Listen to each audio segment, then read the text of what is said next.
کبھی مارنگ بلوچ کا نام ہم سنتے ہیں، کبھی کسی کا سنتے ہیں۔ بلوچستان میں جو الیکشنز ہوئے وہ ہم جانتے ہیں کہ وہ کس طرح ہوئے، جس طرح پورے ملک میں ہوئے، لیکن بلوچستان میں تو ایک اور ہی لیول تھا۔ لیکن آج بلوچستان بدل چکا ہے چیئرمین صاحب۔ بلوچستان میں جو ینگ لوگ ہیں ان کی کچھ مختلف ریکوائرمنٹس ہیں۔ جو آج کل کی جنریشن ہے، ینگ جنریشن، یہ بلیک اینڈ وائٹ میں دیکھتی ہے، یہ گرے ایریاز میں نہیں جاتی، جبکہ ہماری جنریشنز کے لوگ ہم ادھر زیادہ پھرتے تھے گرے ایریاز میں۔ نتیجہ یہ ہوا ہے کہ وہاں پہ ایک انڈیجنس موومنٹ شروع ہو گئی ہے، اور ہم آئے دن یہ باتیں سنتے ہیں کہ بلوچستان میں کبھی مارنگ بلوچ کا نام ہم سنتے ہیں، کبھی کسی کا سنتے ہیں، کبھی یہ دھرنا ہو رہا ہے، کبھی یہ ہو رہا ہے۔ بلوچستان میں جو الیکشنز ہوئے وہ ہم جانتے ہیں کہ وہ کس طرح ہوئے، جس طرح پورے ملک میں ہوئے، لیکن بلوچستان میں تو ایک اور ہی لیول تھا، جس کی وجہ سے وہاں کے لوگوں میں ایک بڑا اضطراب پایا جاتا ہے، اور اس اضطراب کی وجہ سے یہ ساری جو وہ ہے ایک ماحول بن گیا ہے، وہ نہ بلوچستان کے حق میں ہے نہ پاکستان کے حق میں ہے۔ ہم نہیں سمجھتے کہ کسی بھی چیز کا راستہ تشدد کے ذریعے اختیار کیا جائے، لیکن اسی لیے ہماری جو سیکیورٹی فورسز ہوتی ہیں، ہمارے جو بھی لا اینڈ آرڈر کے ادارے ہوتے ہیں، تو ہم جیسے عام لوگوں کو اس بات کی سمجھ نہیں آتی کہ جس طرح میں نے آپ کو بتایا کہ بلوچستان کا جو لینڈ ماس ہے وہ تقریباً 800 سے لے کر 1400 کلومیٹر تک کے ڈسٹنسز پہ جگہ ہیں، اور اتنا ویل کوآرڈینیٹڈ ایک دہشت گردی کا ایک واقعہ ہوا جس میں کہ کوئی ایک پوائنٹ نہیں تھا جس میں کہ اتنے اسے تھا یہ کیا تھا، جس میں کہ لسانیت کی بنیاد پہ آیا کوئی لسانیت کو پروموٹ کرنا چاہتا ہے، فرقہ واریت کے لیے پروموٹ کرنا چاہتا ہے۔ کیا ہے پاکستان کے عوام جاننا چاہتے ہیں، لیکن صرف یہ نہیں ہے۔ اگر آپ پنجاب میں بھی دیکھ لیں تو وہاں کی پولیس جو کہ برسر پیکار رہی ہے پچھلے 1.5 سال میں، پاکستان تحریک انصاف کے ورکروں کو، لیڈروں کو اٹھانے میں ان کے گھروں میں گئے ہیں، ان کی خواتین کو بے عزت کیا ہے، ہر طرح کا ظلم ڈھایا ہے۔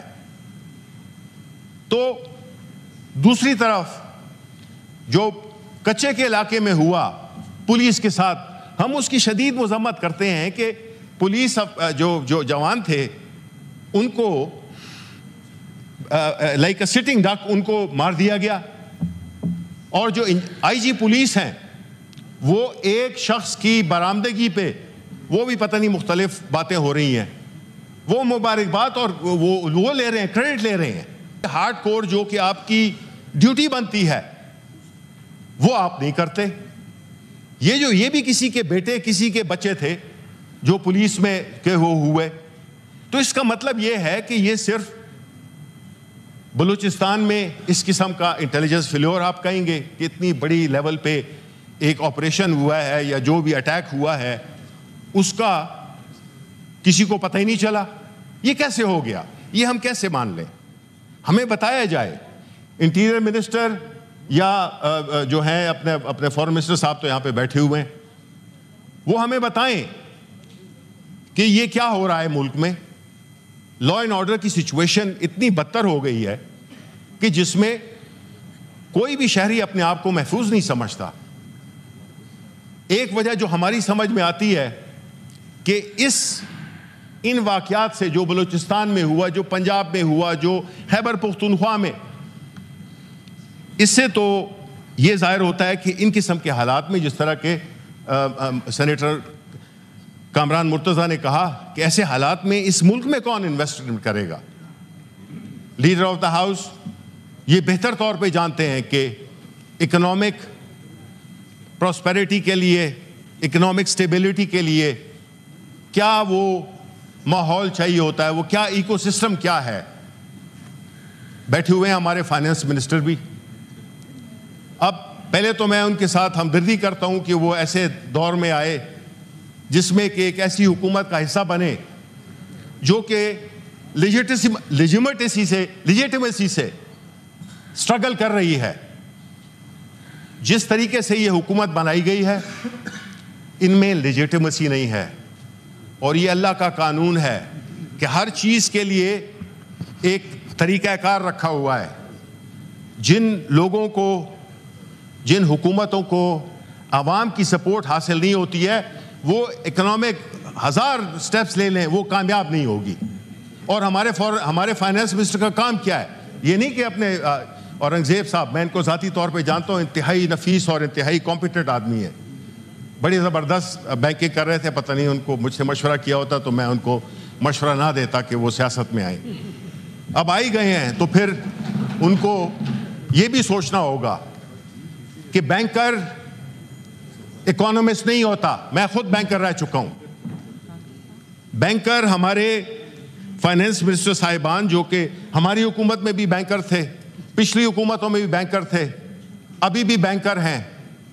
آپ مجھے بتائیں کہ کیا فائنانس منسٹر جب سے یہ آئے ہیں انہوں نے صرف قرضے مانگے ہیں؟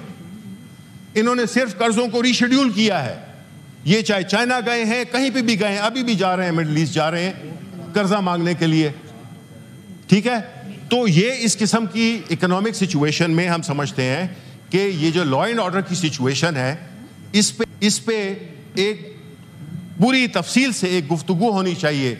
اور ہماری ریکویسٹ یہ بھی ہے کہ جو پریزیڈنشل سپیچ ہے اس کو اب ختم کریں, بہت ہو گیا ہے, کیونکہ اس کی وجہ سے ہم کئی اپنے پارلیمنٹری ٹولز لا نہیں سکتے ہیں جس میں ایڈجرمنٹ موشن شامل ہے کہ اس پہ سیر حاصل گفتگو ہو سکے. ادھر سارے بیٹھے ہوئے ہیں پاکستانی ہیں, ہم کسی کو کوئی نہ اس قابل ہیں اور نہ ہم اپنے آپ کو مجاز سمجھتے ہیں کہ ہم کہیں یہ غدار ہے اور یہ پاکستانی ہے. سارے پاکستانی ہیں. ہم چاہیں گے کہ اس ہاؤس میں پوری بحث ہو کہ جو یہ لا اینڈ آرڈر کی سچویشن ہے اس کو کس طرح سے کنٹین کیا جائے, بیکاز اس کا ڈائریکٹ ریلیشن شپ ہے ہماری اکنامک ڈیفیکلٹیز میں.